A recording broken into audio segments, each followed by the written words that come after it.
Good afternoon, everyone! Magandang hapon sa lahat. Good afternoon, Luzon, Visayas, and Mindanao.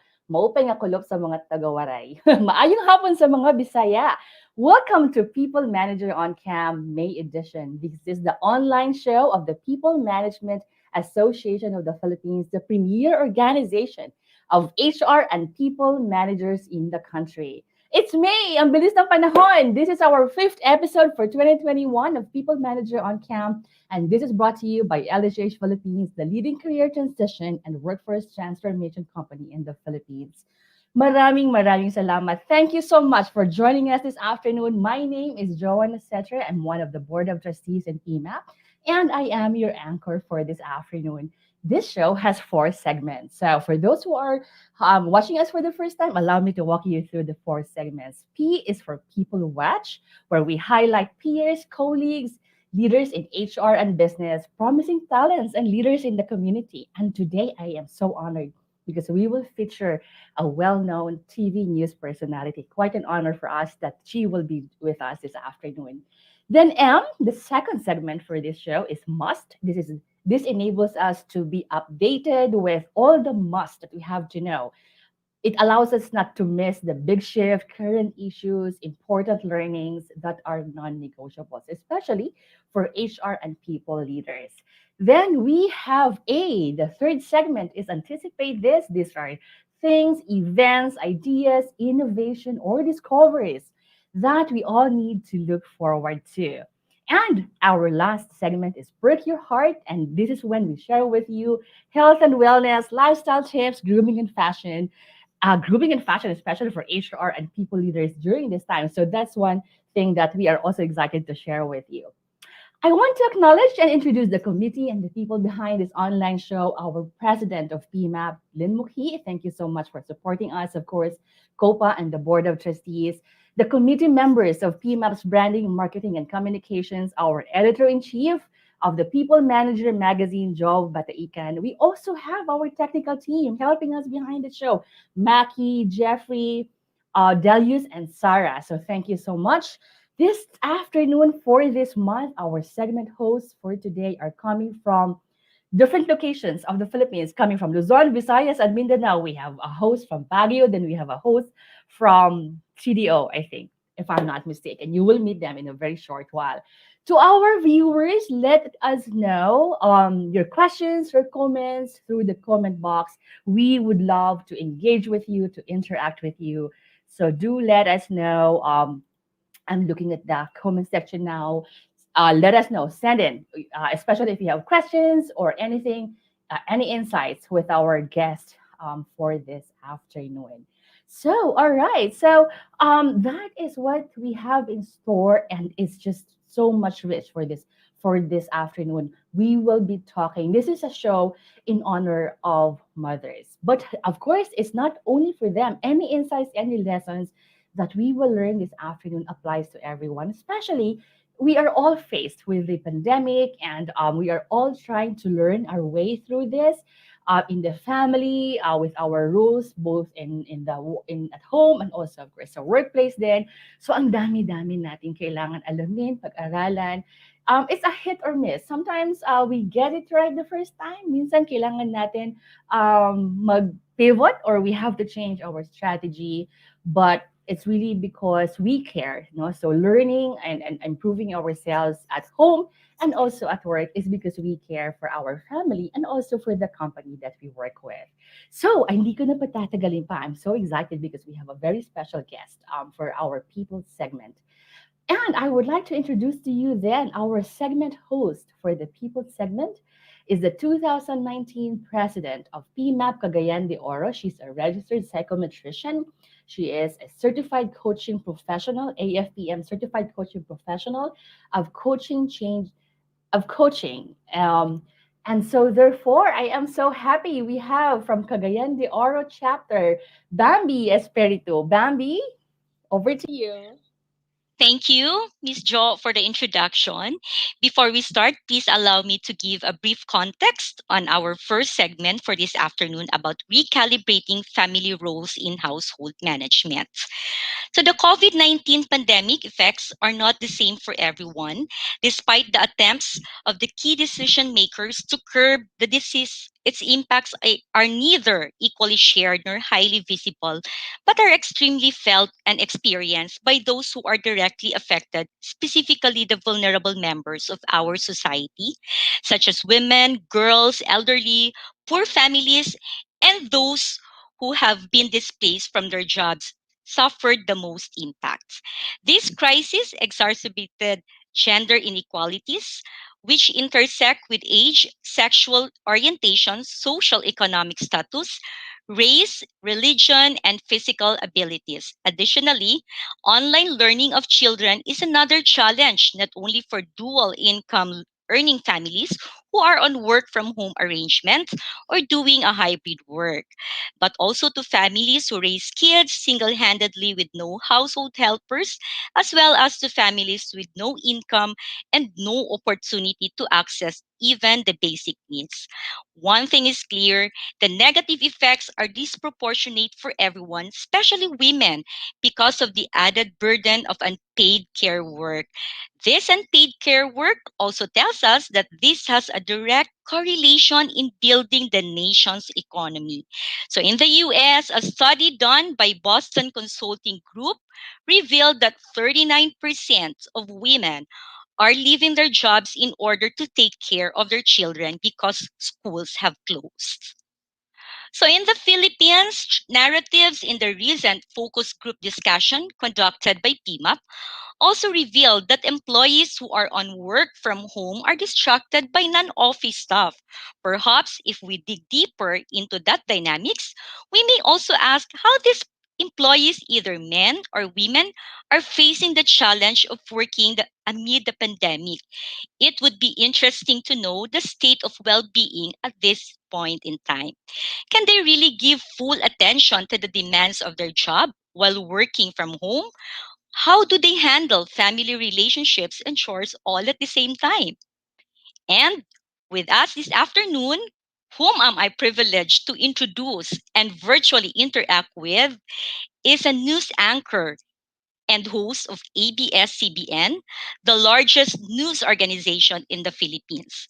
Ms. Jing has been able to reach millions of Filipinos here and around the world through her award-winning programs on the network. A committed family, child, and healthcare advocate, Ms. Jing used to head the ABS-CBN Foundation's child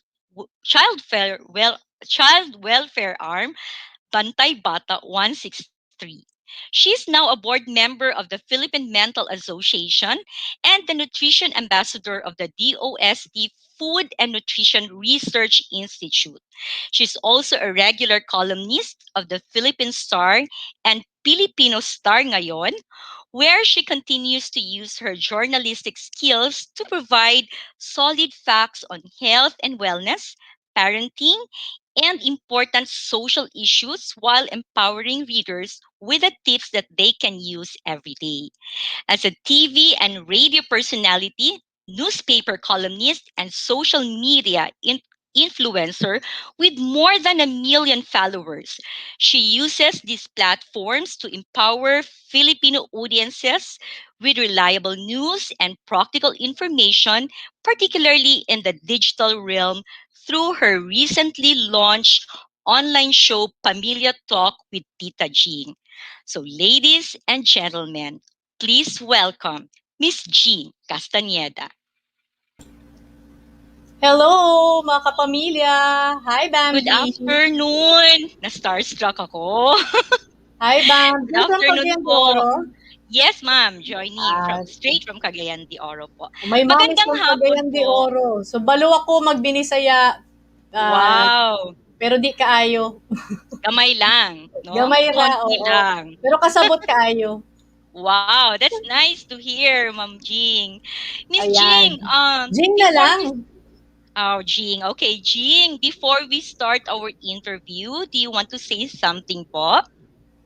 Well, I just would like to thank my PMAP family, and of course, I'd like to commend all of you guys, no, yung mga HR leaders and practitioners, for being at the forefront of taking care of our workforce. So mabuhay po kayo. Mhm. This is such a difficult time for all of us, but of course, most especially for you. So you're front and center, lahat ng pangailangan ng mga empleyado, from contact tracing to giving swab tests to strategizing how you will pivot your companies in the new normal. Kayo lahat yun, no? So kayo yung mga frontliner. Pati kami sa ABS, yung HR namin, di na magkanda ugaga, di ba? Sa dami ng mga gagawin. So thank you for inviting me. Hello sa mga online followers natin, pati sa PMAP. The last time we saw each other was in November 2019. When you gave me an award, no, for my show on DZMM, yung Turo-Turo. So, alala ko noon, November yun eh. So, kasagsagan ng traffic kasi Christmas rush, no? Yung Christmas traffic natin. So, it took me 3 hours from Quezon City to EDSA. And naalala ko, na-late ako pero nakahabol pa rin. Nandito, yung award na yun was kept by my producer, pero yung nandito sa bahay, ayan, o, 'di ba? Yung binigay ninyo for sa DZMM, no, for being the station of the year. So thank you for all the support all this time. Pre-pandemic, even now during the pandemic, pre-shutdown of ABS-CBN, and now kahit shutdown na, kapamilya pa rin tayo. Thank you. Thank you po, Jing. Okay, ma'am, can we start already with our interview? Go ahead. Okay. So as a working mom, what challenges have you encountered during this pandemic? Well, yung balancing work and family, no, is one of the toughest challenges for everyone, but most especially for mommies, most especially for women, because the caring responsibilities are most often with us. So before, it was already difficult to balance work and family life, but more so now, because both work and family are in one location. So idagdag natin, no, yung ang dami-daming distractions, 'di ba? Alam naman natin ibang-iba yung kultura ng pamilyang Pilipino. So may extended family, may mga may ingay na mga kapitbahay, 'di ba? So times 10 ang hirap, lalong-lalo na sa ating Filipino families, no? So even my staff before sa Bantay Bata, she had to resign. So she can attend to her kids who are now resigning or who are now studying from home. My youngest daughter had a difficult time with distance learning. She had just entered high school, so sabay-sabay yung adjustment for her being a teenager, a high schooler, hindi niya kilala yung classmates niya, yung teachers niya, so puro online lang sila nagkakakilala, so may distance learning pa. So, and then she's also like me, no? I get my energy from the people around me. Pag nagde-recording, nagde-taping, nagme-med mission kami sa Salamat Doc, it's the people who energize me. So ganun din siya. So it was really difficult for her, no, na it's just a computer she has in her room, wala yung mga classmates niya. So and she used to love learning. It really excites her. So ngayon medyo naging quiet type siya, naging masungit, no? So total opposite. So I had to talk to the teachers. So bantay jaworski ako, no, nung dito sa last 2 quarters niya. And then my husband also had to take an active role. So that's one of the solutions, no? Kailangan tandem. Hindi pwedeng si mommy lang. These are desperate times. These are extraordinary times. Kung dati kaya pa, but of course, ideally talaga magkasabayan, ha, mommy and daddy. Pero more so now because of the challenges, no, that we are faced with. So kami nung husband ko, we took turns parenting her. Hindi pwedeng inag, baka lalong mawalan ng gana. Hindi naman pwedeng masyadong malambot, di ba? So it was really a tightrope. Our concern was that we didn't want her to lose her love for learning.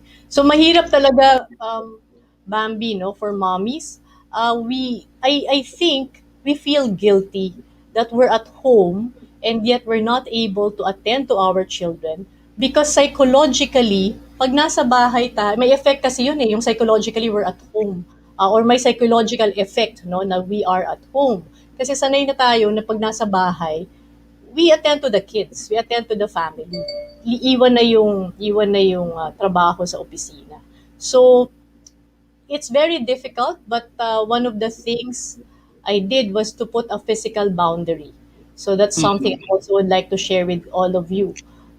May kwarto ka, dun ka lang. Pag alam ng pamilya mo, alam ng mga anak mo, alam ng mga yayas mo na pag nandun ka, it's work.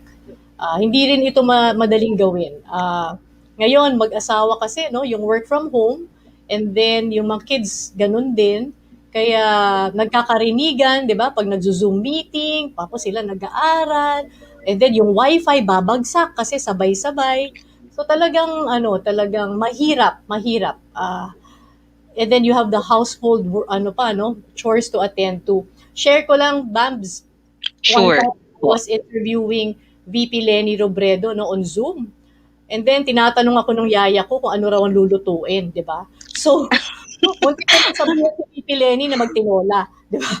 So muntik lang sa kanya ko nasabi 'yon. So hangga't kakayanin kailangan talaga may physical boundary. That will be a huge help to all of us. Mm. And then go through the motions of changing our clothes, 'di ba? Hindi naman kailangang nakaporma, pero wag din pambahay kasi again may psychological effect 'yun pag nagpambahay ka, parang yung energy level mo, 'di ba? Hindi pang trabaho, 'di ba? So there are so many challenges, kulang yung oras natin. But since I'm with the Philippine Mental Health Association, as you mentioned, Bambi, I just would like to emphasize our mantra. It is okay not to be okay. It is normal to feel negative emotions during these times of crisis.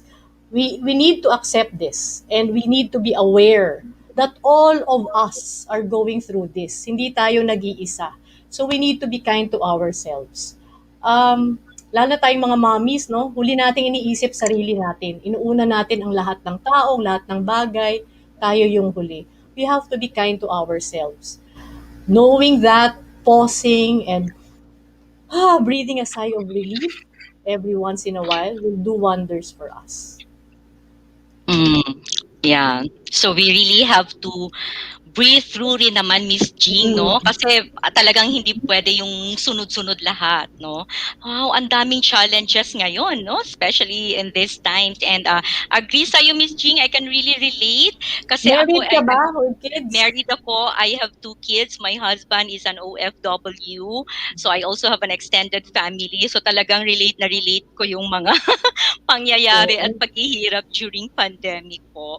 So, um, aside from really pausing and making sure that we take care of ourselves, what else do you do, Miss Jean? Kasi talagang kita mo, you really look stunning ngayon. At I'm an avid fan, so talagang hindi halata na busy. So aside from pausing and making sure that you take care of yourself, ano pa po kaya yung pwede naming idagdag sa listahan namin? Very important is really praying, Bambi. Mm. Let's start the day with a prayer and let's end the day with a prayer. We have to have grateful hearts. Minsan kasi pag ganitong mga problemado, no, yung sitwasyon, yung pamilya, yung lipunan, yung komunidad, yung bansa, yung buong mundo, ang hirap humanap ng positive vibes, di ba? So it has to be an effort for all of us. I'd like to emphasize the importance of prayer because in praying, we are able to pause. We're able to find time for ourselves and find time for us and our God. Um, although before the pandemic pa naman, we've been doing this, pero more so now na may pandemic, we end the day with a family prayer. Yun yung i-emphasize ko rin. Before I got married, I didn't, of course, yung mga families natin would always pray, but I didn't grow up in a family who would pray out loud as a family.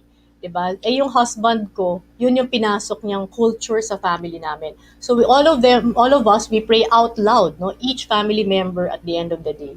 So very very good practice 'yon, and I'd like to share that with all of you kasi nakikita ko rin through the prayer kung ano yung nangyari sa mga anak ko. Like they would pray Mm. for a classmate. Sabihin nila, Lord, si ganito may sakit, sana gumaling na siya. Or yung teacher nila, Lord, magpapakasal na po next month si Miss ganyan-ganyan, sana okay naman po yung marriage niya. So, or minsan, may test pala sila, di ba? So, pagdadasal nila yung test nila. So, very good practice siya. And then sila rin, naririnig nila yung prayer ko. So, nalalaman nila yung mga problems ko rin sa office, pag pinagdadasal ko, or yung husband ko. So, it's a bonding activity in a way because we're able to find out what each one is going through. But more important, it's also something which I hope they will bring with them when they grow up. So sana bit-bitin nila yon, no? Uh, that's one of the, well, kalimutan nyo na lahat ng sasabihin ko, pero yun yung sana wag ninyong makalimutan kasi yun yung talagang nagbibigay ng lakas sa aming lahat, no, bilang pamilya, including my children. Thank you. Thank you for that, Ma'am Jing, no? So, during the pandemic then during these times, no, there are also a lot of reports that says that there's a spike in domestic violence, no. It has been approved across the globe, especially during lockdowns. So in fact, yung mga local news natin had featured several cases of women and children becoming Mm. victims of abuse, no. So in particular, merong mother whose daughter was abused by her partner. So the stepfather poured a boiling water to the 10-year-old girl because he was not satisfied with the meal that was served before him. So, as a staunch advocate of women and children's rights, what practical tips can you share to families, not only in terms of sharing the unpaid care work, but also in terms of understanding in a broader sense the existing cultural mindset versus shaping and advance a new culture that will address gender parity? So the domestic violence that you mentioned, Bambi, is very real. It's very true. There's Yeah. been an increase in domestic violence. Divorce, separation rates have increased worldwide. So documented to in news reports, US, Europe, China, talagang ang taas, no, ng incidents ng divorce, separation, domestic violence. Of course, hindi kasi sanay, no, na nasa isang bubong lang ang mag-asawa 24/7. So mas malala kung inaabuso ka. These are the kinds of calls that we've been receiving in our Bantay Bata hotline since the pandemic started. So hindi lang pang-aabuso sa bata, pati yung pang-aabuso sa kanilang mga nanay, inihihingi ng tulong. In fact, because of the pandemic, since last year, Bantay Bata has also started giving psychological first aid sessions, so, to the callers who are in need of counseling. So as of last year, we had a 20% increase in calls pertaining to domestic violence or child abuse, verbal abuse, etc.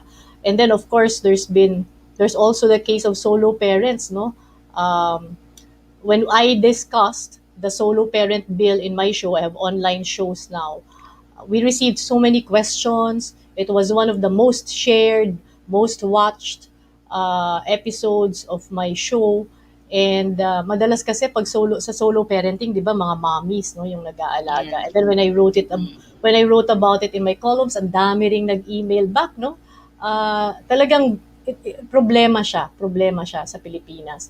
And then there's also the problem of hunger and malnutrition. Yung based on the SWS survey noong December 2020, 16% ng population natin, so mga 4 million families have experienced hunger or involuntary hunger. Twice the rate in 2019. So talagang problema ang gutom, problema ang nutrition. I just had to mention that to remind all of us really how bleak the situation is and how difficult it is. But with that as a backdrop, what do we as parents, as leaders of our families, what do we do? What should we do? Can we stay negative? 'di ba? We cannot stay negative. Uh, sa OD, 'di ba, sa HR, ang laging sinasabi ngayon, pivot. How will you pivot your organization? How will you pivot your company? But we also need to pivot our families. We also need to Tama. build back better. And I'm so passionate about this kasi ang dami, because of the pandemic, ang dami talagang, we have to rethink a lot of things, we have to revisit a lot of things. But more often than not, our focus is the company, our focus is the business. We need to also focus on the family because the family is the core, the family is the foundation of society. Diba yung commercial ng Nescafe, bakit ka gumigising, bumabangon sa umaga? Di ka bumabangon para kumita. Bumabangon ka dahil sa pamilya mo, dahil sa mga anak mo, at sila yung dahilan bakit ka kailangan kumita. So, there's so much darkness, we have to choose the light. So the question is, how do we pivot our families? We have to redefine our roles as parents, as husband and Mm, wife. Kanina binabanggit mo, talagang yung caring responsibility nasa atin, di ba? Bilang mommies. tama. But fathers should have their fair share of Mm, child care. And the vision, the task of leading the family should be both the mom and the dad, 'di ba? Together. So, and then we also have to listen to our children more. We have to talk to them. And then I highlighted in the slide, no, yung listening. Kasi tayo, I think magka-age group naman tayo, Bambi, di ba? So, lumaki tayo dun sa kultura na one way, 'di ba? Yung parents natin, sasabihan tayo ng mga agree. bagay-bagay, tapos quiet ka lang, makuha ka sa tingin, 'di ba? Tama. Hindi na pwede 'yun, 'di ba? Hindi na pwede ngayon Agree. ang gano'n. So we have to listen to our children. And it's not because yun yung uso, no, or yun yung hip, but we have to listen to them if we love them. Kasi we really need, iba na yung mundo nila, and we really need to understand their world if you want to be able to love them more. You have to enter their world. It's not easy. Kasi may jargon sila, may sarili na silang mga pinapanood online. That's why it has to be an effort for us. We have to pivot also our parenting style. And then, um, we also have to be kinder, we also have to be more patient with our families and then with everyone, no, in general. So kung nagkamali yung mga anak natin or namomroblema sa negosyo o sa trabaho yung mga asawa or nawalan ng trabaho, we just have to be understanding, di ba? We just need to look at these failures or seemingly failures as the Lord's way of pointing out to us that we're headed in the wrong way and ito yung tamang direction. I That's a agree. mindset. Diba? That's a Yes, mindset. yes. That's a Mm, mindset we need to remind ourselves. Kasi minsan, pag yung failure, yung negative yung tinitingnan, di ka na makabangon eh. But we have to realize that it's the Lord's way of telling us, mali itong direction mo all this time, no? This is the direction I want you to take. And finally, companies, HR, and schools. I'd like to emphasize yung schools. All of these institutions or the HR practitioners should have more empathy talaga, more patience. And all of these institutions should find a way for the conversations about the family situation to continue at work. Despite that, kaya I'm very happy with what you're doing now.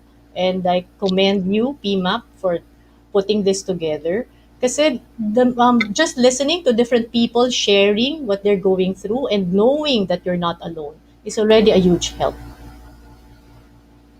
ayan. Very well said po. And I really agree that we should be all advocates of empathy, no? Gawin nating superpower natin yung empathy and Mm, everything yeah. will be very meaningful na. Miss Jing, ang sana mahaba pa yung oras to discuss, but this is the I think this is the last question for you. Would you like to leave us a message, especially to the families who are in crisis? Well, as I mentioned, there are a lot of problems, no, facing the country, facing the families. And the most important message I'd like to leave with you is, what image do we want our children to remember about COVID? Is it the Mm. darkness or the light? Which of the two? We have to be warriors of light. We have to be an eternal spring of inspiration. So sa gitna ng gutom, may community pantry, di ba? So despite the deaths, let us also remember the triumphs of the survivors. I'd like to share with you what my eldest daughter did, no, for her classmates. So my children were starting to get affected. Whenever they hear us ng daddy nila talking about more of our friends getting sick, or sa gabi, pag nagdadasal nga, no, we pray for our friends who passed away. So one time, Ate Fiana, my eldest, said that she wanted to have a fundraising concert for her classmate, Althea, who had COVID. Plus, she also needed to have a kidney transplant. So I was so proud of her. Gusto ko talagang maiyak. So alam niyo yung feeling, yung sa Sound of Music song na I must have done something good, di ba? So that was how I felt. So again, going back, what will they remember? Is it the darkness or the light? Diba? So, I think Fiana naman remembers the hope, no? The hope and the ability to help. Kaya niya sinuggest, no, na magkaroon ng fundraising for her classmates. So in your previous episode on spirituality in the workplace, so we're talking about where does the altruism of employees come from? I loved that discussion, so I really finished that. Um, so this altruism, this feeling that you can do your share, you can make a difference, comes from the family. Tayo po bilang magulang ang una pong magtuturo nun. So giving our children the right mindset is very, very important. Generations are defined according to the wars they lived through. Diba? World War One, World War Two, tayo, people, EDSA revolution, etc. So this COVID is war. When our kids look back and talk about what happened to them during this COVID war, I hope that, of course, they'll talk about the deaths, diba? But I pray that they will also talk about the overwhelming acts of kindness and compassion that they saw and experienced as well. Because this mindset will also shape the kind of leaders that they will become. And in the future, sila na ang magpapatakbo nitong mga kumpanya natin. Sila na ang magpapatakbo ng bansa natin. At sila na ang magpapamilya. So to end, and I hope you'll indulge me, Bams, no? I Sure, just would sure like to po, meron pa. emphasize Mm-mm. that there are no one size fits all answers to these family issues which we are discussing. We all have different circumstances. So that's why it's important for us to be together in this journey and for us to talk. It's important to join the conversation because it is in the Mm. conversation where we find the answers. And that's why I'd like to invite all of you. Sabi nga natin, gipit sa oras. But please, I'd like to invite you to follow my social media accounts, join my online shows. PMAP, if you have any topic or any story you want to feature, let me know. Magka-partner tayo dito, magka-tandem tayo dito. Please let me know so we can feature them. We have to fight the infodemic. Itong pandemic natin ngayon also led to infodemic. Ang daming fake news. And Mm. again, the sense of hope, no, nawawala eh. Nawawala. So we have to choose the direction. No? We have to choose the types of materials that we watch. Lalo na ngayon, lahat, may YouTube, may online, may Facebook Live, etc. So we have to choose what we watch, what we read, what we share. So I hope you can follow my social media accounts. I hope to be able to work with you in the future for my online shows. And if you have time to watch, we have these shows on Mondays, Tuesdays, and Wednesdays. So, yan po yung ambag ko. Yan po yung contribution ko to what I was discussing to all of you a while ago. Through these shows, we try to build stronger families by sharing practical and empowering information and by talking about things that matter to all of us. So thank you po for the invitation and I hope to be able to work with you moving forward. Thank you, Bambi. Thank you so much, Ma'am Jing. I'll see you later, Paul. Thank you. Bye, everyone. Bye, Jo. Thank you so much, Miss Jing. I was picking up a lot of points from what Jing shared with us. No, um, she said something about individuals, wives, going through abuse at home. Amongst everyone here who are watching us, listening to us, there's actually a question that nasa isip ko ngayon, and I hope that we can invite Jing again in our future shows because it would be good to. I like what she said. Let's continue the conversation. And I guess many leaders right now, with the leaders I have been meeting and talking to, common discussions that come out of these conversations is how can we know what's happening? How can we support also yung mga employees namin who are going through a lot of things? Like, sometimes na it's not abuse, but a relative, a family member na na-diagnose ng COVID. And of course, that has an impact sa workplace, no? And kung abuse, and of course, that's a very difficult conversation. That's a very difficult topic. So I really that is a challenge that HR leaders, people leaders, we all have to come and talk about it. What can we do? I'm sure that many organizations are doing a lot of things, and that would be a fantastic way for us to also come together and talk about it. No, so that is really what I like it. Bambi, if I can just if you are with me, pa Bambi. But of course, before I talk to Bambi, I just want to recognize our viewers. We have si Sir Boris, si Ma'am Paz, Miss Jocelyn Peak, our leaders in PMAP, Sir Jesse, Sir Obet, Ma'am Ellen. Thank you so much for watching us, Sir Nick, Ma'am Pearly, and of course our Bacolod chapter president are also watching. Thank you so much for watching us. Bambi, we have a comment here. Seminar on parenting and marriage should be the primary requirement to those who are planning to enter a married life. We have from Roy Patrick Florentino. What are your thoughts Tama. about? Kailangan din talaga, no? Because everything starts from home, and lalo na ngayon na talagang halo-halo, no? Yung when you're working from home and then you report to office, sometimes it's a mix, no? So talagang kailangan din talaga nating uh, backwards, and then have something to learn, and then yun nga, yung seminar for parenting is very important. Yeah, at saka Para hindi lang siya ano, 'di ba? It's not just for yung mga seminar na to or learning sessions na to. I have seen a lot of companies doing a lot more in their organizations. And I really appreciate that because navigating what we're going through right now is just so difficult. 'Di ba? So all these learning sessions really has an impact. I guess it's the well-being. No, it's not the well-being. We recognize that.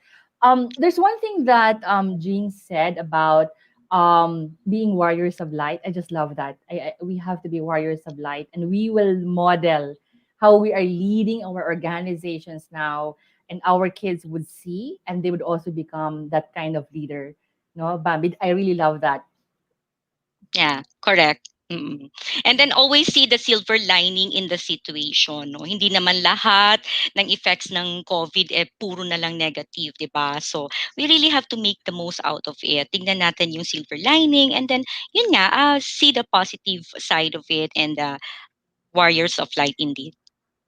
That's true. That's true. And we all have to come together. What we're going through right now, even if we are working at a certain time in the day, but we have to remember that our family is in the same place, especially if you're working from home, right? This is especially applicable for that. And it's a team effort. Everybody has to come together. Yung pagsasaing. So like for example, yung sabi ni Miss Jing, tinanong siya kung anong ulam. And Benny can relate to that, right? But it's a team effort. We all have to come together. In some cases, I know a friend na because very busy in work, they had to agree that the husband would slow down. The husband he has his own business.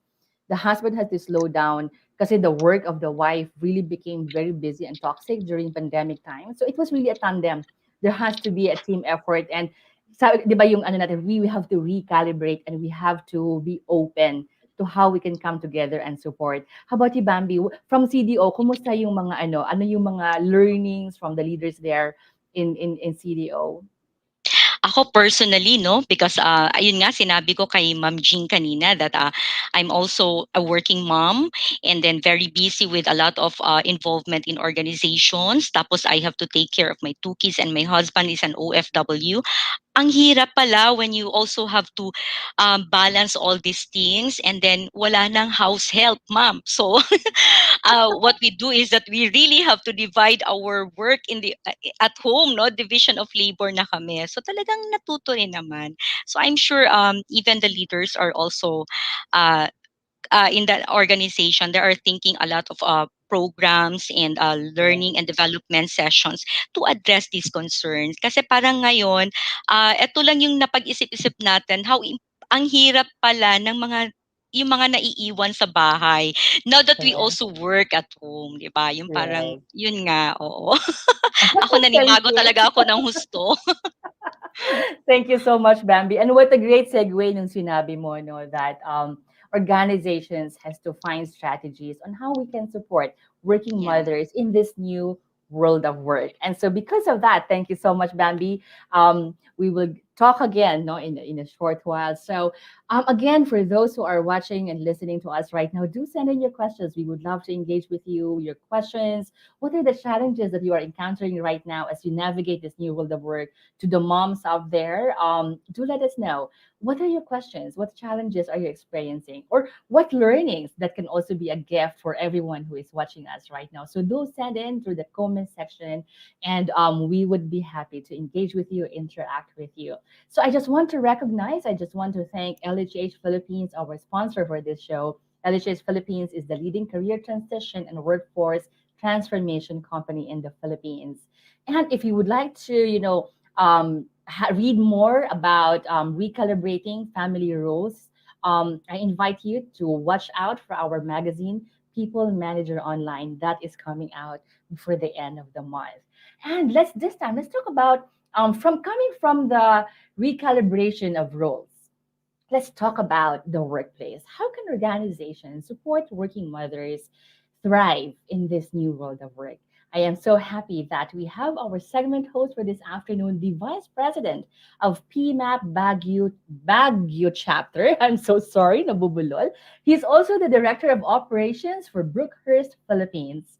Ladies and gentlemen, I am so happy and proud to introduce Robert Nadonga. Rob, good afternoon. Magandang Baguio po sa ating lahat. Thank you for having me for this segment, and I am truly honored to be part of this session today. Um, Allow me to introduce one of our successful and inspiring mothers talaga who continuously strive to become relevant and valuable to her organization and untiringly help other mothers as well to achieve their full potentials in the workplace. She is currently the Assistant Vice President of the Human Resources Division of SM Mart Incorporated. Please join me welcoming Miss Beng Orosa. Hello, Robert. Hello, Rob. Hello Good po. afternoon. Good Thank you afternoon for po, Miss having Beng. me. Our pleasure is ours, and we are so honored po to be with you today. Miss Ben, siguro as a starter, can you give us a quick overview po of your career success story? Wow, no. That's in relation to being a mother, I suppose, no. And the sharing of Miss Jing is quite a call to action for everyone, no? For all the working mothers, for all the HR practitioners, no, out there. Motherhood, actually, Rob, is really profound, no. It's lifelong. A role that does not require an experience, a master's degree, or a PhD degree to become best at it. And being a working mom is actually analogous to having a double job or a double shift, no. And I'm very grateful that my current organization is ano mo yun, yung very compassionate, no, um, in making sure that the working mothers have the equal opportunities, no, at work, no. Kaya ako siguro nakapag move up na rin the ladder, no, kasi yung dalawang babies ko actually are SM babies. So pinanganak ko sila pareho dito na nasa SM na ako. So I'm very thankful. I became a mom twice, age 30 and 36. It was intentional. It was planned, foremost because I want to be ready for it in all aspects of my being, and even in the aspects of financial security. And I spent thinking about what is important in my life when I became a mom. What should I do to make a meaningful time with my priorities? And of course, when we talk about priorities, we're talking about work, we're talking about family, and all others. Like PMAP is important to me. It makes me happy, being with Leadcom since 2014. Masaya, masaya. And now I'm also studying, and I hope to graduate by August this year. So I think to all the working mothers, like me, understanding your values is actually the beginning of creating an enriched work-life balance, or a work-life integration, as they call it. And that's the first thing I did, discover, understand, and decide my values and my priorities. And I think the second one, navigating through the workplace, when I became a mom, is to fully engage yourself at work and to being a mom. Parang in every role that you do, you make sure that you are fully engaged. And when you say you're a full-time mom, you're a full-time employee, or a full-time HR practitioner, I don't talk about time itself. No, what I mean about full-time is yung how you make uh, meaningful time. No, you the time that you have for them, for the role that you do, and that have that high involvement and participation at work. Actually, pagka you are highly involved at work, madali magpaalam. Yung if you have emergencies, it's so easy to ask for a leave, or because you're highly involved. You're highly participative in your organization. No, I keep my eyes on the ball, on my goals. Um, and I practice open communication talaga with my superiors and the significant others. Kanina, Miss G mentioned about the husband sharing the responsibility. And I'm very happy that my husband is like that. Parang he fulfills me, ika nga, no? Yung ano man yung parang seemingly kapag kukulang ko or sa time or whatever, nandiyan siya to fill it up. So kaya walang feeling of neglect, but there is no feeling of I miss a lot, or I miss on something, because we share in the responsibility. And so work, I also seek performance conversations sa boss ko. But I'd like to know, no? I'd like to know how am I performing, how yung mga young mothers natin sa work, no? I think it's best that you should also keep track of how you are doing, and then converse with your superior, especially especially on the things that would impact your work or your performance or even your personal life. Dapat medyo ano yun na discuss sa work, no? And seek out the cooperation and involvement of other people. As I have said, I am grateful because I am in I would call an empathic workplace, no? I have a Mhm. genuine and compassionate bosses in SM. I remember during my pre motherhood years, no, I would go home talaga very late kasi I'm so committed sa work, eh. So I would go home very late. I will bring homework. It's practically home is an extension of my office. Pero nung nagka-baby na ako during my firstborn, um, I decided not to bring work anymore. And then I told my boss, I told my team, no, na this time I will be going home on time, because my family is important to me, and I'm just Correct. beginning to be parang bago ka palang maging mommy, so ini-enjoy ko pa siya. And deciding on those little things, no, did not make me any less productive. In fact, because of that, I became even more efficient, even more effective, and the team is became more productive kasi they are focused na ito yung time lang nila na to do everything, eh. Kasi mag-extend ka na naman ng time, ano. So nabago siya. In fact, sabi ko nga, eh, pag ang isang babae ay naging mommy, parang nagmu-mutate siya into a different kind of species. No, parang you become very different at work, very different in what you do, kasi na-test ka na, no? Second, Opo. yung third brother, no, I enjoy what I do. No, I enjoy being a working mom. I enjoy every bit of it. I love being the ilaw ng tahanan. Alam mo yon, yung laba, luto, plancha, and all the household chores, no, na meron tayo. Um, Lahat yon ini-enjoy ko. And doing what you love, and loving what you do is more than just a catchphrase for me. It's a mantra. When you enjoy what you do, you're inspired, you're energized, you accomplish more. And then you realize, may oras pa pala ako para sa ibang bagay na pwede kong gawin, no, for myself, no, for my own personal development. So maganda siya. And then lastly, I agree with Miss Jean kanina. She mentioned about pause, no. That's also one thing that I do. I pause and I purge. 'Di ba, parang you have to have a downtime. No? Parang sa HR systems natin, Rob, 'di Mhm. ba, parang we have downtime, we purge our data, we clean up our data, no? Even the Correct. manufacturing firms, they also have, 'di ba, machine downtime, no? They clean up the machine, they check all the nuts and bolts, no? So for us working mothers, I think rest periods is just as important. Recharge your batteries, schedule regular time off, do whatever that relaxes you, or choose any activity or enjoy it, or just simply do nothing. Or perhaps, sabi nga kanina ni Miss Jean, pray. Pray is really one way that you are going to be recharged. You seek attunement of your mind, heart, body, and soul. No, but during those times na you take that pause, no, which is really very important.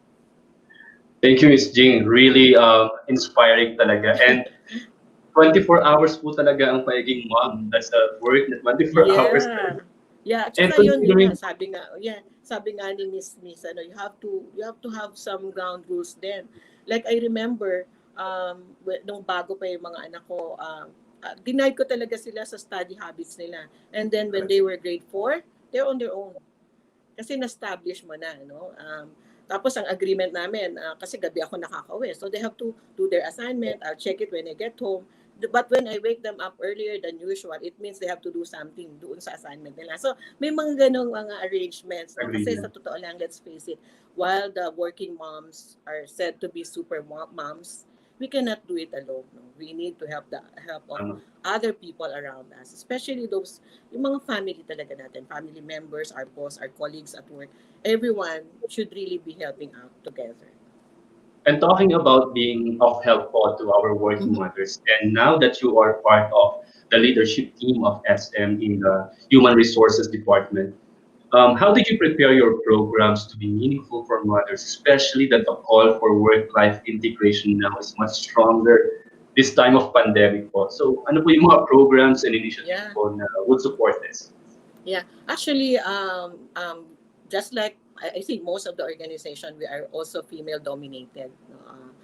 And about more than half of our people, female population are working mothers. So, and I can tell you that our regular work performance reviews, conversations, recognitions, rewards programs say a lot about them being productive, being high performers. So, you know why, no? Kasi sabi ko nga they register a parang high grades in the performance rating. And then I realized that, between child rearing at home, taking their personal development, being a reliable and competent team member, and all other more roles that they do, our working mothers are in constant balancing act. Alam mo yan? Correct. And they are very good at time management and can juggle a plenty of roles. Expert na sila dyan. The other day nga, I saw one of the regional manager, hini-haircut niya yung hair ng kanyang baby boy, no? Kasi the pandemic, no? Hindi niya madala sa barber, no? And they also learned some other skills, no? Kasi ganun na ngayon parang multiple skills will make you throttle, 'di ba? Parang mas ka. So their tenacity, their grit, their resilience are to the highest level, no? I call them the resilient group of our organization. And everyone, not just our working mothers, everyone is given Mhm. that equal opportunity to achieve their potential, such that our policies on hiring, career mobility, promotion individual development programs, and all other opportunities that we have at work. No? All of them are very much supportive of our working mothers, of all the members of the organization. Second, no, our policy on leave availment, we have that flexibility on leave applications. Nung hindi pa pandemic, di ba, lahat ng PTA kailangan atinan ng mga mommy, working mom, no? So we have this flexibility on leave application to attend to the family matters, no? Yung lahat ng emergencies, mga sakit, 'di ba? Babakunahan yung mga anak, lahat 'yon. We give that to our employees, no? In fact, I think we have a maximum of 32 days combination leaves, no, ng sick leave and vacation leave. So ang dami, no. We are also compliant with solo parent leave, no. They have additional 7 days. And then also, of course, you are familiar with with paternity leave, no, na 7 days, and the expanded maternity leave 105 days, no. All of those, the organization is really very compliant. And even before the pandemic, years back, we have already implemented a flexible work arrangement, which gave everyone an additional day off. And the basic premise of that flexible work arrangement is for the employee, for all employees, to have additional time for themselves and for their family. So with the implementation of that compressed work week, we checked that we were able to see that the involvement of the employees and the job satisfaction of the employees have increased, no, tremendously. So maraming mga ginagawa sa organization. And by the way, no, actually ang employee namin, when the moment they declare that they're pregnant, kasi we have our own clinics, our own doctors, and we have our OB-GYNs. So the moment they declare that, they're already in the of our nurses and doctors. So they can get free consultations, yan, yung buong 9 months nila, no? They're already taken care of, no? And then ano pa ba? We have breastfeeding stations, di ba? So they can to do their thing, no, in extracting milk, storing their milk. We have all of those. And in this time of pandemic, I think for the most part is our cultural norm of genuine concern and support to all our employees, not only to our working mothers. In fact, we have our regular kumustahan sessions. We have our wholeness coach, no, to assist us in ensuring that we cover the psychological, spiritual wellness of our employees. So and also yung mga recognition program, we celebrate motherhood actually, no, in our organization. So motherhood for us is really part of our organization. Kaya lahat ng policies namin, lahat ng programs, employee development, all of those are in support of the working mothers that we have in the organization. Thank you, Miss Ben. I wish we had a lot of time. You're truly living the mantra of SM na we got it all for you, for your employees po talaga. So mga mothers po natin that they are starting their careers at the mid of their careers right now, siguro panghuli na lang, what can you do or what can you say as a final advice for them to really navigate the workplace and become successful as what you did in the past? Yeah, to summarize what I said earlier, no, they should really discover and understand what they value in life. Number 2, and whatever they decide to be their priorities, they should fully engage themselves. Number 3, enjoy the role that they have chosen. Otherwise, don't choose that role, diba? And then lastly would be yung pause and purge. And also, I'd like to leave this conversation with a quote from Proverbs 31:25, and sabi doon, she is clothed with strength and dignity. She can laugh at the days to come. No? Working mothers are clothed with Christ-like character, adorned with strength and integrity. You can laugh at the days to come because you trust God and have lived in faith. So carry on, working moms. Thank you so much, Miss Ben, for joining us today and providing your insight on the topic that we have discussed. Truly thought-provoking and inspiring that any mother can truly achieve success and balance with the right formula of managing personal and career focus. Salamat po ng marami, More power po sa SM and to your team, Miss Beng. Back to you, Miss Joanne. Thank you so much, Rob. I love what Ben said about, showing genuine concern. So as organizations, as people leaders, genuine concern really helps. No, and I love the flexibility on the policies.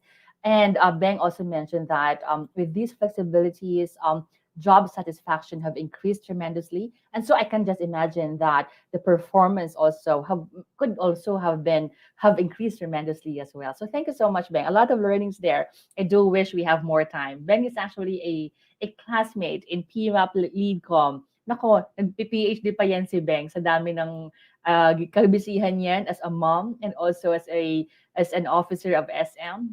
I just really admire her so much for how she balances everything that is on her plate.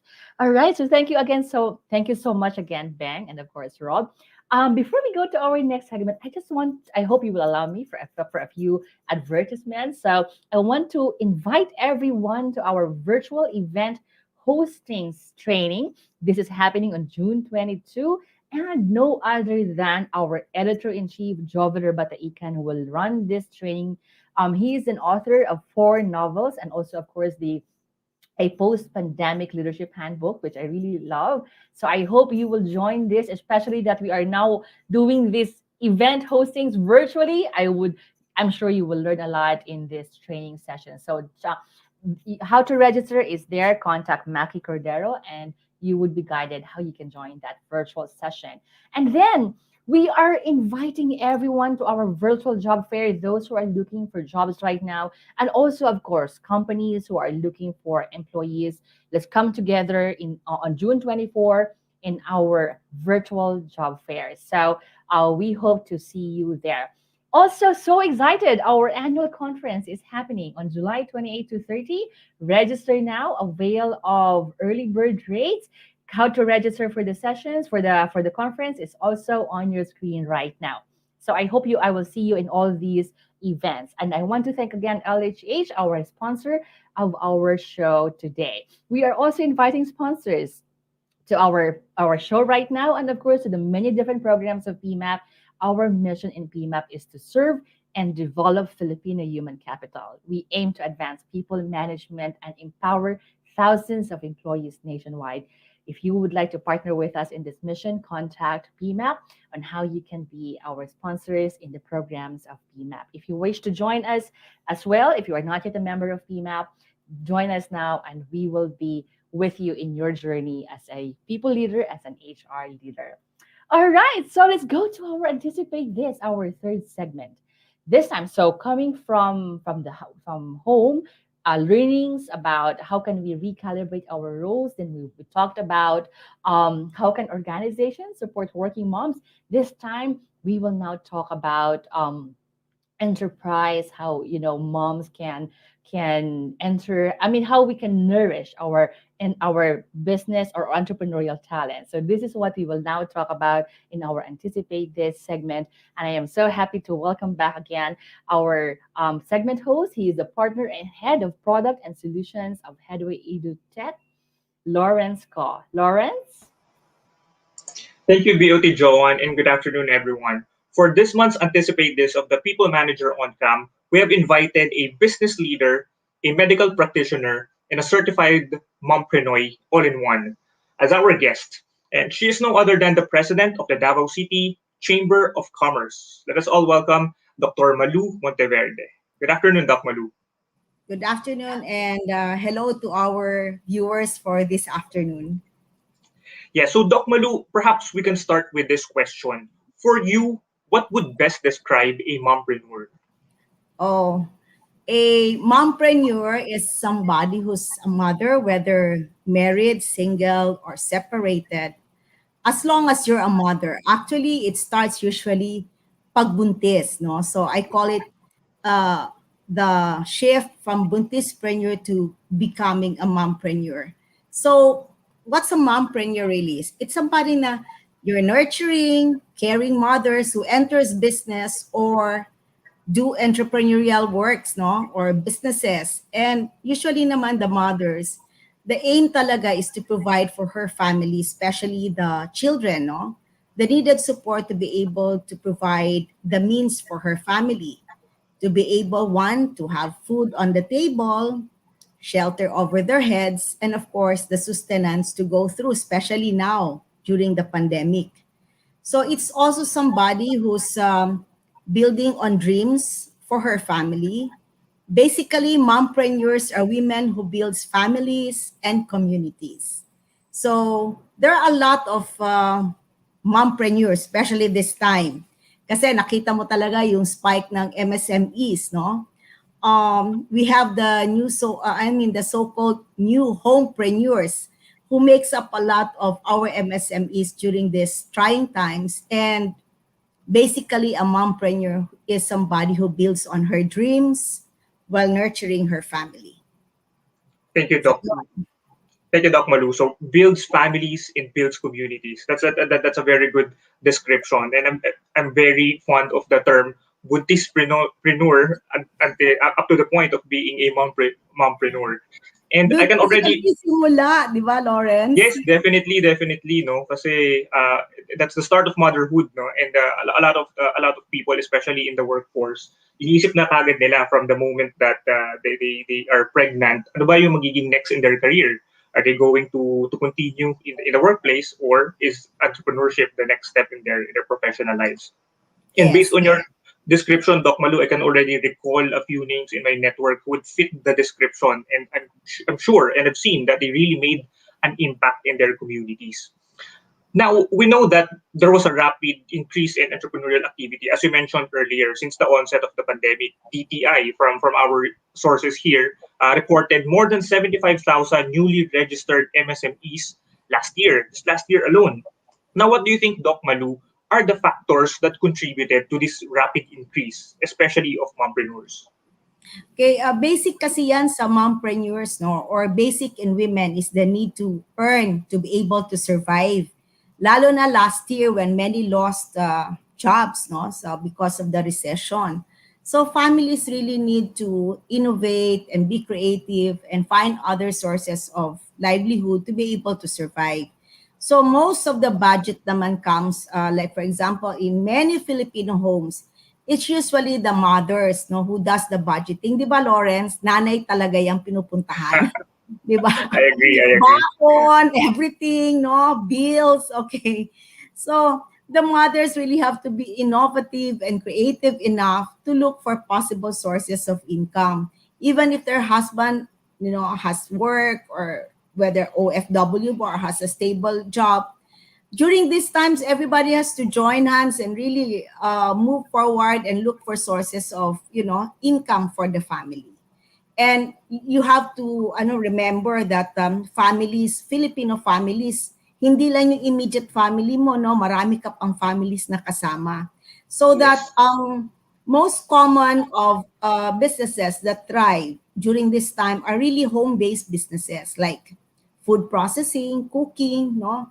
And even some agri-based businesses such as, di ba, naging uso yung plantito, plantitas, no? So these are some of the new MSMEs that we have. And especially, of course, yung mga delivery services natin. There was also a shift to the logistics, no? Na hindi na kailangan yung ikaw ang pupunta, kundi yung service at saka yung product will be brought to you directly sa bahay. So with these innovations, marami talaga nagpa-register. Palagay ko sa 75,000, karamihan yan, women talaga yan. And of course, the delivery systems that, the logistics sector has to support the MSMEs. Kaya malaki talaga yung nag-register in spite of us being in a lockdown, in spite of us being in a pandemic.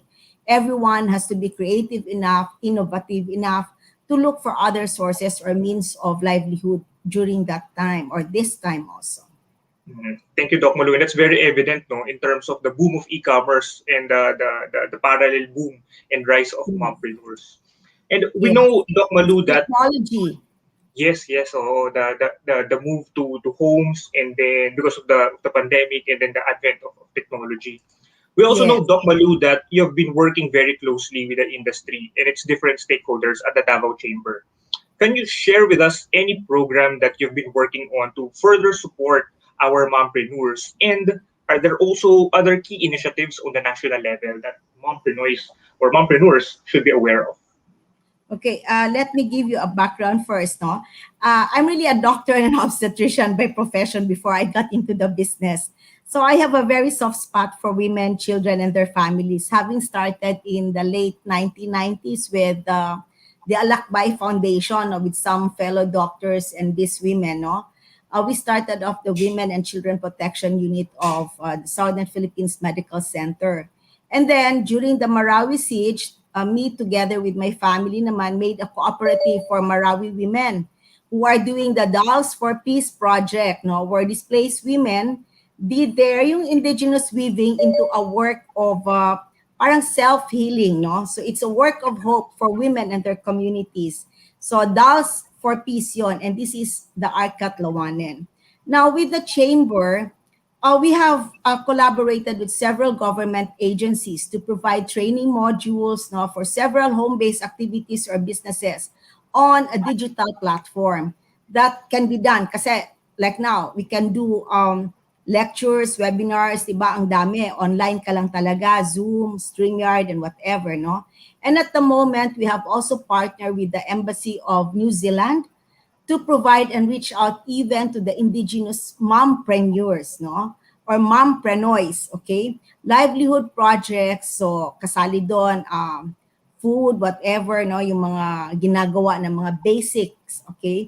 Sustenance and training also for their women leaders. So maraming community livelihood activities. And hopefully, with this, they can be sustainable and then, of course, build on their family and later, the community will be more viable or socially engaged sila. So that's what we are doing at the chamber now.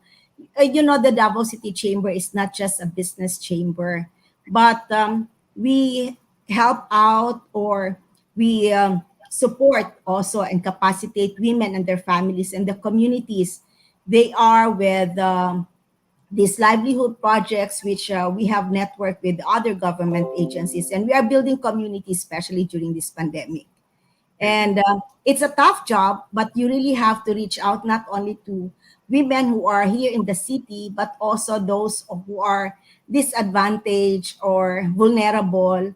And then mas kasi yung mga IP natin napapabayaan din. So that's what we at Davao City Chamber is doing.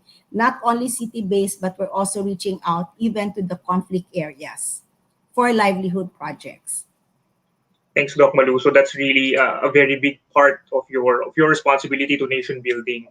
And Yeah. From what you shared with us, definitely we can see a number of support systems available to further empower our mompreneurs. And we really appreciate all the work that you've been doing for entrepreneurs for the region and the nation. And some of my key takeaways would be sustainability. That's one of the focus targets. And bringing technology to cooperatives, because as we know, they're one of the biggest drivers of market of economy and market in the regions. Now, to close, Doc Malu, with everything that you've shared with us this afternoon, what message or advice can you give to those who are aspiring to become a mompreneur or mompreneur? Okay. A mompreneur's journey starts really once a woman starts to build a family. So, I know usually it starts with being a buntispreneur, no? And as an OBGYN, I always advise childbearing women to use part of their, di ba lahat, even sa PMAP naman, you have your maternity benefits that help support you during childbirth, di ba? So, put aside a little, a seed money to start and build their future, no, or your future, and your dreams to have a good Filipino family. Motherhood, by the way, is a full-time job, which was already discussed by the previous speakers. And being a mompreneur can be a platform already to fulfill your dreams. But being a mompreneur entails a lot of responsibilities, and not all are successful. You have to remember that. So that there is a need to continually be open for learnings, no? And also be flexible for positive changes and be open for new ventures and opportunities. Don't close the gate, open it, and accept opportunities for your family. And learn as you go along. Be positive. Have a very positive attitude on life. And be prayerful, of course. Very, very encouraging message. Thank you once again, Dr. Malu Monteverde, for sharing with us your insights and your work in the Davao City Chamber of Commerce this afternoon. Thank you so And much. very, very happy to have you with us. And hopefully in the future, we can have more collaboration with the Davao City Chamber of Commerce. Looking forward to that, Lawrence. Yes, yes. And Thank to you. our viewers, I am sure that creative solutions to different problems are still being solved by mompreneurs across the country as we speak.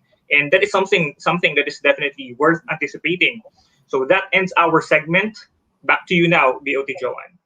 Thank you so much, Lawrence.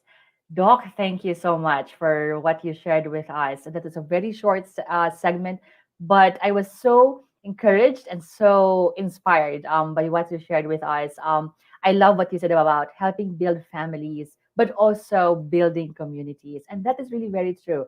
What we do, even in very small businesses that we're doing right now, that has significant impact in our communities. Thank you so much, Doc, for sharing and being in our show. I do hope we will have more time with you and also, of course, with the Davao City Chamber of Commerce. So, all right. So, quite a very full afternoon, very full show for us. I have learned a lot, and from learning about how can we recalibrate our personal roles to doing our best in our work roles. Then with Doc talking about being a mompreneur.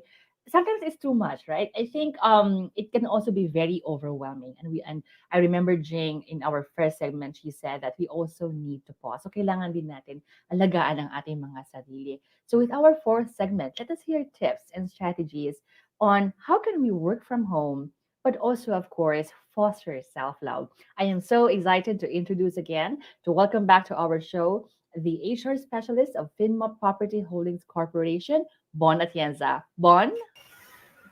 Thank you, Ma'am Joanne. Good afternoon, everyone, and welcome to Perk Your Heart segment. As we all know, working from home is normal in a business operation. This session will focus on working women from home, fostering self-love. To lead us into this discussion, allow me to introduce to you our speaker. She is the consultant. She is the career consultant of LHH. Please help me welcome Miss Karen Devilus Sakdalan. Hi, Miss Karen. Magandang hapon po. Good afternoon sa'yo, Bon, and good afternoon to everyone who's listening right now. Good afternoon, PMAP. Before we start, Miss Karen, would you like to say something to our audience? Well, it's really a pleasant Friday afternoon, and in fact, most of you probably looking forward to a restful weekend. So I do hope you get that chance. So hopefully this segment of our discussion can help you pull that together. So I look forward to also co-learning with you here in PMAP.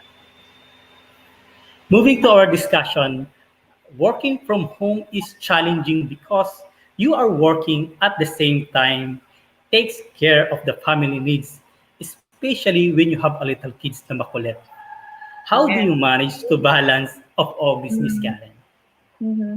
Thank you for that very interesting question, Bon. Actually, being in work and life, put it together, it means chaos, no?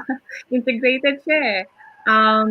Used to be at some point, we know it about work-life balance. Now they call it work-life integration.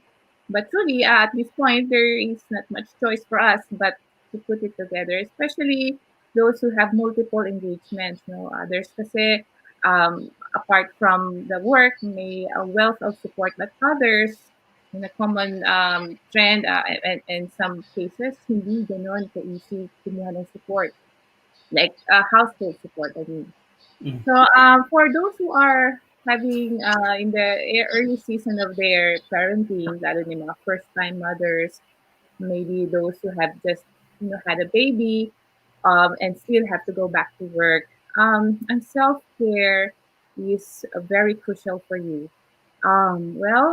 It's now a juggling of all your priorities. So some of the key points, at least by far, that works effectively for me and for some colleagues that I know of, they really stick to the rule, to routine and the rules that they have at home. Um, a lot of tweaking nowadays, actually, kasi you have to really allot a time. If your routine is scheduled to be up this time, then you have to really roll out the way it is supposed to be planned, and also be able to find a small space. Like, talagang, setting aside quite a good orientation for your work to be done. It also helped me to be upfront with my boss. For example, if you are in a season of your life that's starting a family, and your boss could be, or could maybe other colleagues are not in that season, no? Maybe the children are grown ups or medyo college na, and they don't really have much time about physical need for you. Then very important that you open these circumstances or set up back home. You need to realign some expectations about that. So that would really usher some amount of tolerance. For example, if you're holding a baby, you need to be on the call at least most of the time you're on mute. Pag, Yeah. pag umiyak yan and other logistics that are actually barely you have all your hands full. Actually, I have that season of my life too. Also take advantage of the nap time. Well, if Mm. you're having in a baby stage pa yung small kids, no, they sleep a lot. So take advantage of those snippet of window of time. You can, do well other than the work, the logistics, and other chores. It could be very laborious. However, those are your moments. But also look into enjoying a part of what you really wanted to do. Say, for example, uh, get a bit of extra time to do shower. If you're showering 15 minutes, maybe a little bit more time. And don't forget to have some amount of what we call mindfulness thoughts, meaning you really savor the moment. Say, for example, if you're showering, then feel, the drops of the showering mist. Perhaps turn on some Spotify or Apple Music. It's up to you. And then really savor that moment. Or if you are eating, then don't rush. You have to enjoy your food. Make your food, know the texture, roll it to your mouth, and really savor the present moment. So that really could help. And perhaps lastly, if you have kids running around, well, especially yung mga what we call terrible twos, ang hirap yan eh. But maganda at some point, they are now very or highly communicable in terms of signal and cues. Get some visual aids or maybe some hand signal or facial signal. No? Sometimes people would put DND, do not disturb, something like that. Or when you are in a meeting to be in a like this one, a synchronous, you have to lock the door.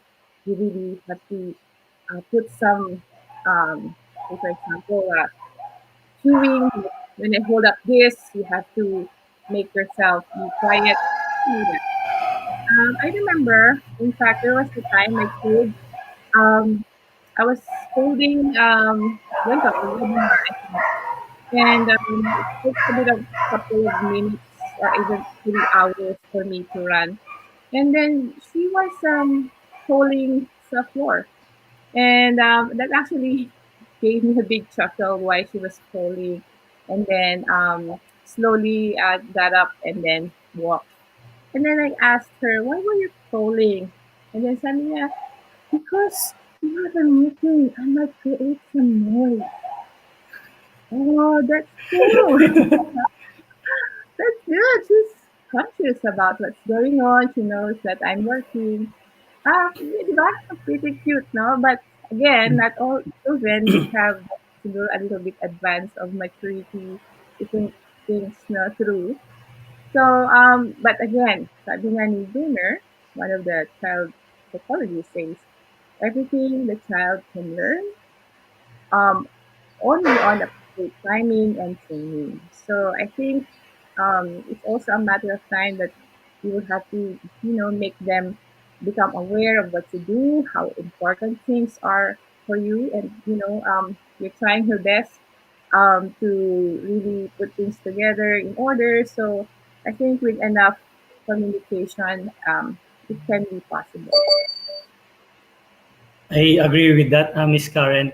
Siguro mas challenging talaga yung mga moms na nagtatrabaho sa bahay na mayroong 3 years old to 5 years old na baby. Talagang pag inabot ng S yung sumpong, talagang how they take care of the work at the same time yung anak nila. Additional talent yun, additional skills for the mom who are working from home, I believe. Right. And additional question, what is self-love for a working mom, Miss Karen? Very interesting question because I just seem to have a wealth of answers to that. But self-love or self-care is actually not me first, but me too. I actually saw that cliche quote, or was it a cliche? So, and that means looking into more deeply on our own needs, and that means self love is about prioritizing our healthy choices, also trying to be realistic and knowing our boundaries. We also need to reconnect with ourselves, and that means finding our perhaps newfound interest or perhaps new ideas, discovering things that we enjoy. Before, we don't used to do this, but now we seem to be enjoying another task that is quite, like I heard from before segment, may mga plantito suddenly, or biglang, nag-turn into a mompreneur. I think these are all self-discoveries of ourselves. Actually, now that you asked, do you mind if I share with you some of the self-care attempts that I have that Sure, Miss Karen. that works for me for now? It's actually showing now here some self-care practice. So if you keep clicking, yeah, and sometimes I do adult coloring book. It helps me just do some mechanical way of really be creative with my hands. I do some flower arrangements. If you can see over here, isa yan sa mga na naging player ko for now. And also, I expanded my skills in. So sometimes we bake our own bread. I do a lot of some cupcakes, cookies, and for desserts. And most of them tututunan ko lang sa YouTube. You see, even if you are quite exhausted, but if you highly felt this is something enjoyable and perhaps even therapeutic, you feel better about that. So, go ahead and do that. Sometimes you get that exhilarating feeling that, phew, this is really nice and feel good for you, So, try to discover yourself for that. There. So I hope okay yung mga self-care pictures that I've shown here. Thank you for showing. Thank you for the tips, Miss Karen, for the self-care. And to close this session, do you have additional advice to our viewers? Well, especially for the working mom. That's right. Well, very important that you know your limits. You know what part that you are most effective doing and not very effective doing. Find your what we call your circadian rhythm or cycle. Yan yung sleep, wake, natural process for you. So which part of the day you are most effective to think, or which part of the day that you are, say, for example, mas okay ka on the mechanical routine sense. Also, allow yourself to committing certain bloopers or things na it doesn't seem to work. You can laugh at your own mistakes or some of the errors that you have committed. They are truly valuable because you will definitely learn from them. And keep in mind that parenting kasi is a subjective experience. So that accounts for many life settings and circumstances that you go through in life. Even some people who have, or families perhaps at this point in time, maybe not having as, some perks that you may have. So whatever you have under your nose perhaps, or that is available resources for you, try to optimize them. In fact, there are some stories I've heard, like children with special needs and their families, those who are grappling for a lot of needs nowadays because they cannot go out. The social aspect of ourselves is out now. I mean, limited. So that adds up to a lot of stress. So don't forget to have self-care. Maraming salamat po, Miss Karen, for being with us for today's session. Ingat po tayo lagi, and back to you, Miss Joanne. Thank you. Okay, Dr. Kay Sakdalan, thank you so much for joining us this afternoon. I love what you said about self-care is a must for you. And then I think we all know this, diba? And we always use this as an example when something happens in the plane and we have to put on the oxygen mask. Ikaw muna bago yung kasama mo. So you moms who are really multitasking, doing all these things, self-care is a must for you. You take care of yourself because you're a very important person and a lot of people are relying on you. What I learned from this afternoon is that we can do a lot. All these moms are doing a lot. The keywords I heard was we are building our home life, but we are also building communities. This show is really our way of honoring moms. Kudos to you. Thank you so much for everything that you are doing. Also, of course, this is to honor our HR, our people leaders who are giving their best during this time. The organization is demanding a lot of time from you, especially during this pandemic time, and yet you are also giving your best to your family. Thank you so much, and we really honor you and we really appreciate you. If you would like to, read more, know more about our topics in our episode this afternoon, I invite you to watch out for the magazine, and you can download that from www.peoplemanager.ph. So we have a monthly magazine where we put together all our topics in our show, and do watch out for the May edition where we will put together all the insights from our show this afternoon. For those interested to join People Management Association of the Philippines, do contact PMAP, and the contact details are on screen right now. You can see that. We are also open to sponsors, either as segment sponsor or as an session sponsor. Contact Maki at maki.cordero@pmap.org.ph. I'm also inviting everyone to the regional conference of PMAP Cebu, RC21 Goes Elemental. This is happening on June 23, and you are now seeing the poster on your screen right now. So how you can join is there, and also of course the magazine for May that was just shown a while ago. So do watch out for that, for the magazine and also for the conferences. All right, let's welcome back our hosts for today, Bambi, Rob, Lawrence, and Bon. How are you guys? This was a very insightful session. What were your insights? Agree. Very insightful indeed, Miss Jo. Uh, can I take the first? Can I Go say my ahead, first one? Bambi. Okay, so Yes. I think I have three, but very brief. It's very important to recalibrate our roles at home. So hindi na lang limited with the moms, yung mga duties at home. The kids and the dads also have their fair share. And number two, it's very important to take care of ourselves, no? Wag natin kalimutan yung mga sarili natin. Kasi normally naman talaga, according nga kay Ma'am Jing, na parang nauuna lagi yung iba bago tayo, especially sa mga mommies, no? And number three is that this generation should see the silver lining of the pandemic. I was telling my kids nga you are fortunate enough that you are able to experience these challenges early in life because now you know how to thrive. So yun lang Thank sa you. akin, Miss Jo. Wow, Thank lovely. you. Thank you, Bambi. Anyone else who would like to go next from our gentleman? Rob, go ahead. Okay.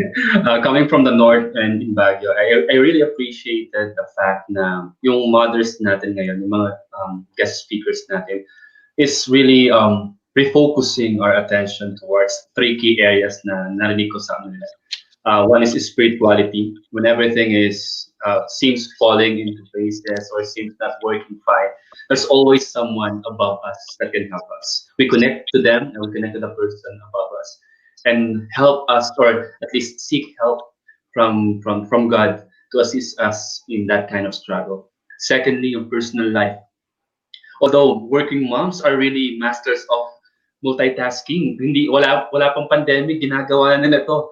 Pero it really focuses now that working moms are masters of these multitasking skills, and we can learn from it. And lastly, sa career natin, everything that we do is for our family. But when we are at work, we need to have a laser focus for us to achieve things for the organization and for the people that we're working for. That's why saludo ako sa lahat ng mga mothers, super moms sila. Hindi lang sila mothers, super moms talaga sila. That's it for me. Thanks, Rob. Who would like Yes. to go? Lawrence, go ahead. And same with Rob, we I just realized, well, in the past, even with my wife, that motherhood really is a full-time job, and a really challenging one. Not just a full-time job, but a challenging full-time job. But it being a full-time job, it doesn't really have to be that difficult, because we have communities. If you want to become a mompreneur, there's a community that can definitely help you. In the workplace, there are communities that can definitely help you. And us here in PMAP, we are trying to really do our best to make sure that the mothers in our workplaces, that they are being supported, and we make sure that systems are in place for them to become really successful. Thanks, Lawrence. Hi, Bon. For me, hi, Miss Joanne. For me, for the working mom, mas mahalagang tandaan yung to get connected to yourself pagkatapos ng busy day ng trabaho. Mas maganda yun if you will get connected again to yourself para ma-refresh ka. Para kinabukasan, kasi laban ulit yun eh. So, meron kang energy to push again your work sa trabaho at sa bahay. So, huwag natin kalimutan yung to get connected to ourselves at the end of the day. Thank you, Miss Joanne. Thank you so much. I really love it, the discussions we all had. But I also want to thank the partners of these moms, or their orgs, their bosses, their siblings, their parents, maybe, who I'm sure they all come together to support these moms as well. I know Lawrence, I see Lawrence and I and myself, we belong to a committee, and he would take time off to be with his wife, check up or all that. I really salute you there. So, and marami tayo mga ganon, di ba? So ako, I have my siblings, I have my parent who is supporting me, and they are the people who make sure that we are able to do things as well. So this is really also in honor of them. So thank you so much. Thank you, Bambi, Rob, Lawrence, and Bon for joining us this afternoon. Thank you so much for joining us in our episode to honor the moms in our lives. I am Joanne, your host for this month's episode of People Manager on Cam. We hope that this session was helpful, especially to those of you who all watched. A big thank you to our viewers, listeners, sponsors, and of course the PMAP. Don't leave yet. Stay on and watch the videos of our invitations. Stay safe, everyone, until our next episode. See you. Bye.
I know you know. You've seen it, experienced it, affected by it. Of course, it's hard.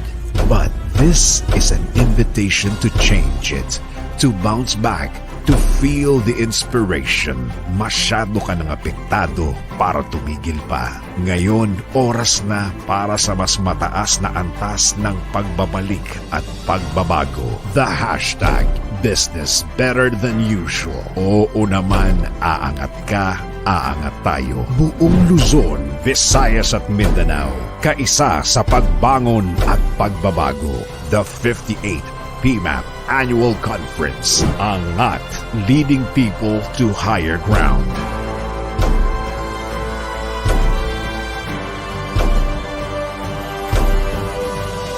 Be the soul of change. Be the driver of encouragement. Be the fuel of moving forward. Angat, leading people to higher ground. The 58th PMAP Annual Conference. Dahil mas personal na ang trabaho ngayon.